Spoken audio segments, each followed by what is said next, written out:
Hello MMK Eagle View viewers, I am Mahesh Adithya, geopolitical analyst.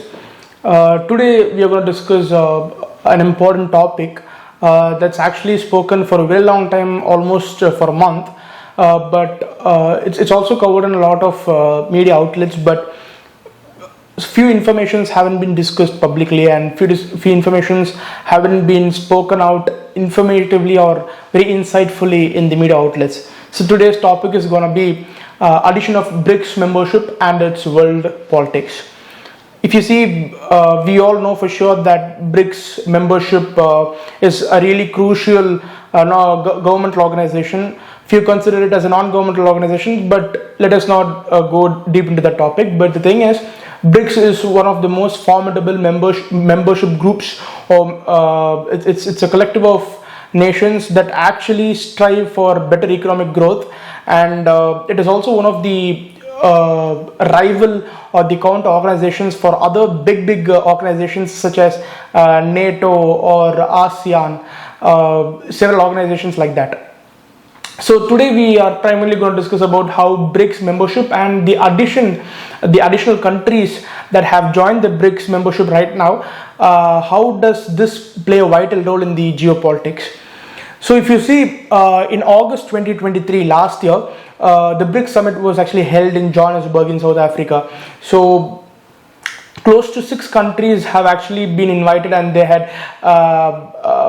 had conveyed their willingness to join the BRICS group, and it was one of the most successful meet because a lot of outcomes were being discussed, a lot of problems were being discussed, a lot of solutions were also being given, and if you see, a lot of nations started to willingly want to join the particular organizations because they saw BRICS as one of the most powerful organizations with a pinnacle of economic growth or pinnacle of economic discussions. In order to improve their economic growth, a lot of nations want to join.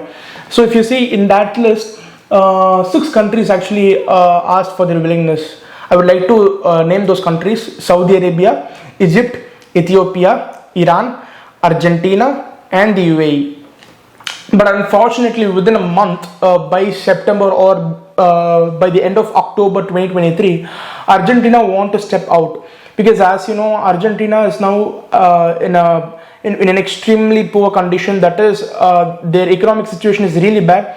Their inflation rates have been record high, and they are striving to have even basic necessities. They are not able to meet their day-to-day ends. So the civilian and the government is now dependent upon IMF loans, and IMF started to give a lot of economic solutions for it. So because of the internal problems that they have within their economy itself, Argentina want to focus more on the internal affairs than the external affairs. So Argentina right now, it's having its exit from the BRICS, and it doesn't want to join as of now, but probably in future Argentina might join. So actually, if you see, this was just a confirmation for the membership that happened in the month of August 2023 in Johannesburg. Official confirmation or official entry or official gaining of the membership starts only from 1st January. So from this 1st January, a lot of countries actually started to have their willingness. So as I said, from 1st January, the official membership started, and these countries had now became the full-on members of BRICS organizations. Again, the revised countries are Saudi Arabia, Ethiopia, Egypt, Iran, and the United Arab Emirates. So these are the countries that are now part of BRICS. Even if you go to the website, even if you go to the BRICS website, and if you see, you can literally see their names, and they have mentioned it as the members of BRICS. And even if you go to Wikipedia page, you can very well see that these countries have now been included in the BRICS list. If you see, the geopolitics behind it starts not just with that, but with every single nation. That is, previously BRICS had all the 5 nations, right? Brazil, Russia, India, China, and South Africa. All the 5 nations have their own reasons to include other member nations. I would like to point out very briefly what are those reasons for every single country. First, let us start with China. Actually, China conveyed a lot of willingness for Iran to join and Saudi Arabia to join. More than Iran, I would say China was more focused, and it was more particular on Saudi Arabia joining the BRICS.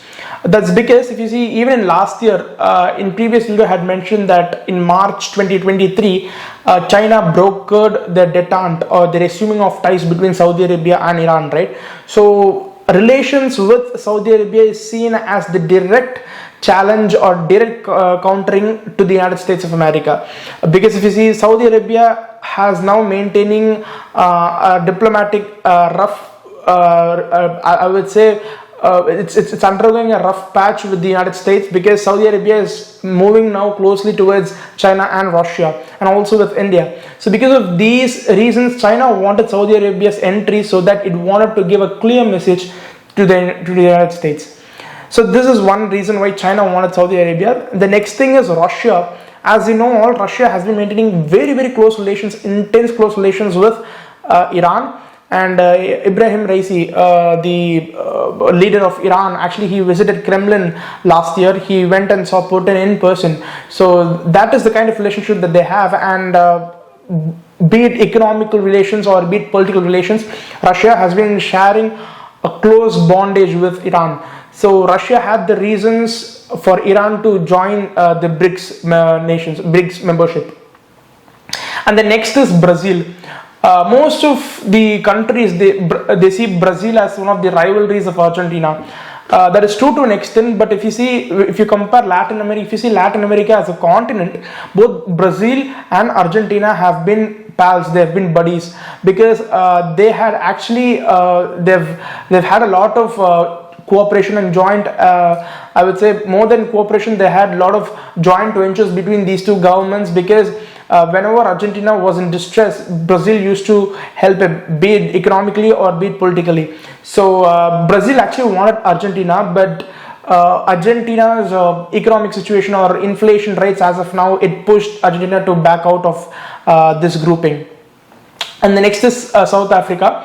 South Africa actually wanted Ethiopia to be part of this grouping, because Ethiopia, the present Ethiopia which you see right now, it is not the same which you had heard of or which you had seen 2 decades back.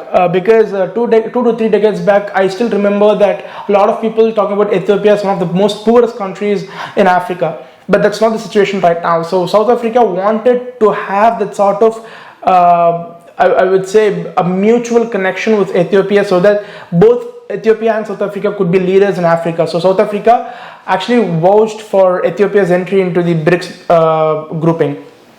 And the next is India, obviously. India wanted both United Arab Emirates and Egypt. If you see last year, Egypt's President Al-Sisi, he was actually invited as the honorary guest for 2023's Republic Day, correct? Egypt is having a lot of intense cooperation with India, and if you see, on the other hand, the United Arab Emirates, Mohammed bin Zayed Al Nahyan, in his recent visit to Ahmedabad, he said that Modi is his own brother. So that is one of the close relationship that even India shares with the United Arab Emirates. So strategically, if you see, in order to counter what China is trying to do, India vouched for both United Arab Emirates and Egypt to join this organization.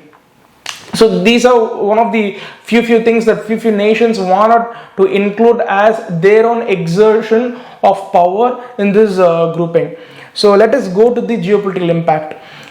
If you see, a lot of media outlets have been talking a lot of other things, but I want to focus on only 2 particular areas. Most of the medias would have talked about either economic situations or trade or a lot of other things, but I want to mainly focus on 2 major subcategories. So one is weaponization and the other is the payment system, obviously. First is weaponization. So if you see, last year, that is in 2023, there was a news stating that Russia and Iran had a drone deal, correct? It was Shahid drones. Iran is actually famous for Shahid drones because the Shahid drones have a range up to 1100 to 1500 miles, that is close to 1500 to 2000 kilometers of range, and it just weighs 440 pounds, that is hardly 200 kgs, which is lightweight, and it could travel for a long time. The Shahid drones, these are technically really powerful. So Russia signed a deal with Iran to purchase these Shahid drones. It was sort of like a joint venture, having 6,000 drones to be built in Russia itself. So there's a place called Alabuga Industrial Area. It's an SEZ, that is Special Economic Zone, in Tatarstan. So Russia wanted to sign a joint venture with Iran to produce these drones indigenously. So this is almost sort of like an in-house production. But after this particular organization came in, that is when Iran is now fully part of BRICS organization, BRICS grouping. After this information came, very recently, that is on 6th of Feb, just 2-3 days back, there was a report published by RBC Ukraine. So they actually gave a lot of other figures. So initially, when the joint venture was declared, Iran actually had the starting price of one particular drone for 23 million rubles, that is close to 375,000 US dollars. But after negotiations, after a lot of other negotiation, especially after Iran's official entry into the BRICS, Iran actually agreed upon a price of 12 million rubles, that is 12 million rubles per drone, and they had ordered close to 6,000 units. But now they're going to purchase only 2,000 drones. Russia is going to purchase only 2,000 drones. That is 2,000 drones is going to be only for the starters. Afterwards, it's going to be 4,000 drones extra. But from 23 million rubles, it is now 12 million rubles, almost half. So you can see, with the entry of Iran into this particular organization in BRICS, you can see how Iran's deal had actually tremendously helped Russia a lot to negotiate. So as Iran is now officially part of is now more than officially, it's now full-time member of BRICS, a lot of negotiations went at the background. And as per the RBC Ukraine report in Feb 6th, published on Feb 6th, if you see, from 6,000 units, only 2,000 units is going to be purchased as a starters, and that too at half rate, at 12 million rubles per drone. This is as of the first batch. After 2,000 drones have been produced, a lot of other drones are expected to be bought. So if I say produced, this is not going to be in-house. After this deal, instead of having a joint venture, Russia feels that buying it or importing it directly from Iran would be more useful. So weaponization is to such an extent wherein Iran is now selling its drones rather than having it home built in Russia. So this is going to be a lot of help for Russia, because considering the current sanctions, establishing a particular facility in an SEZ and having a lot of raw materials and then asking it to produce will cost more than the import charges. So rather than this, Russia would rather import a lot of drones. So it will be more cost effective, it will be more profitable. Hence, this deal has actually tremendously negotiated into half of the price which Russia is going to now buy it from Iran. The second weaponization thing that I want to say is the present exercise that's being held between India and Saudi Arabia. So if you see the inaugural edition of India-Saudi Arabia joint military exercise, that is Sada Tansik. So it is actually now undergoing, it will be, it's now undergoing in Rajasthan, that is our Indian army and Saudi Arabia's army are now officially having their exercises in Rajasthan. So this will go on till 10th of February. So this is one of the major thing that we are having right now. But in the beginning I had said weaponization. How will this transition to weaponization? With the coming of Saudi Arabian army, Munitions India Limited, that's a company, official company, it secures close to 225 million defense deal with Saudi Arabia. This includes technology sharing and defense equipments that India will be sharing with Saudi Arabia, and India will be exporting a lot of defense technology to Saudi Arabia. It's close to 225 million US dollar deal. This report was actually published by Indian Defense Research Wing. So, with the coming of Saudi Arabian army just for a joint exercise, India has managed to seal a deal with Saudi Arabia with regards to defense technology export and technology sharing. So this is one of the huge things that we are talking about, because after Saudi Arabia has come into BRICS, after Iran has come into BRICS, both Russia and India have actually leveraged their position, and they've actually undergone a serious cooperation between these nations. And the next is obviously the payment system that we are talking about. If you see the payment system, a lot of people, a lot of media outlets have actually talked about de-dollarization, and that is actually true, because de-dollarization has become one of the primary norms for BRICS members right now to implement as quick as possible. But a lot of other informations haven't been said. The first point is that I had previously mentioned about the Iran and Russia deal, right? The Shahid drones. There's actually an information stating that the payment is going to happen in gold. Yes, you heard it right, because the payment is going to happen in gold actually. RBC Ukraine, the same media outlet, they have published a detail stating that close to 2 million grams of gold bars is going to be transferred by Alabuga machinery to Sahara Thunder in February 2023. 2 million grams of gold means 2,000 kilos of gold.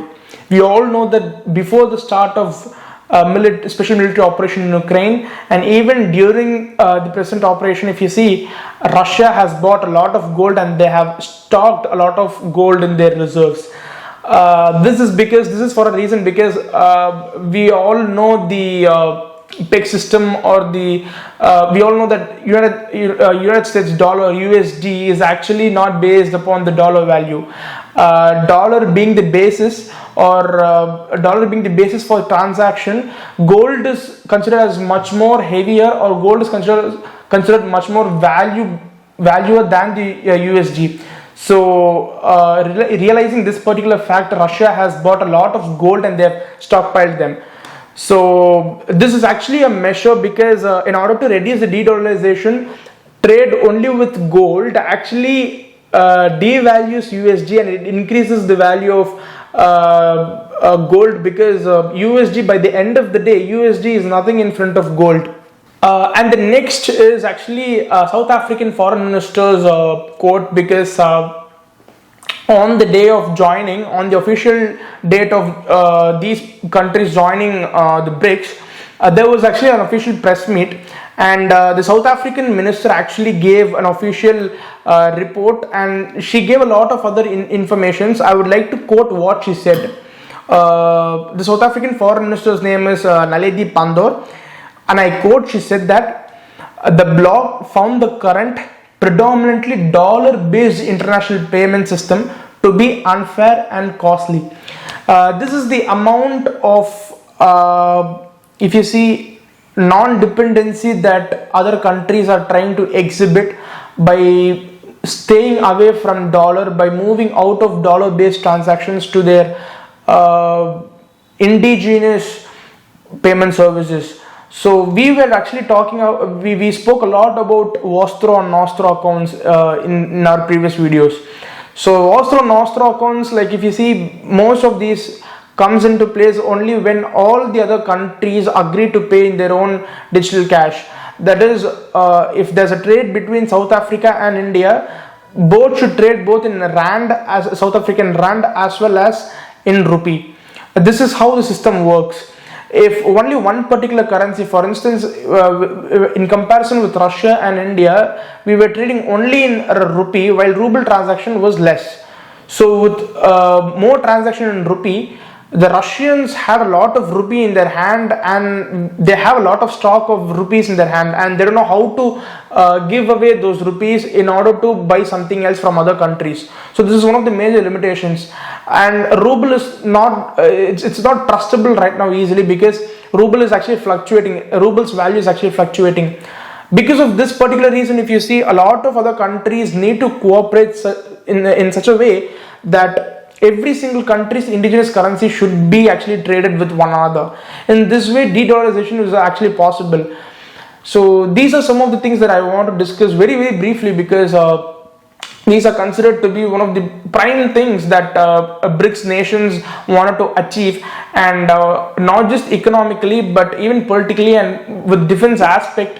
A lot of other countries have actually expressed their willingness to join this BRICS organization.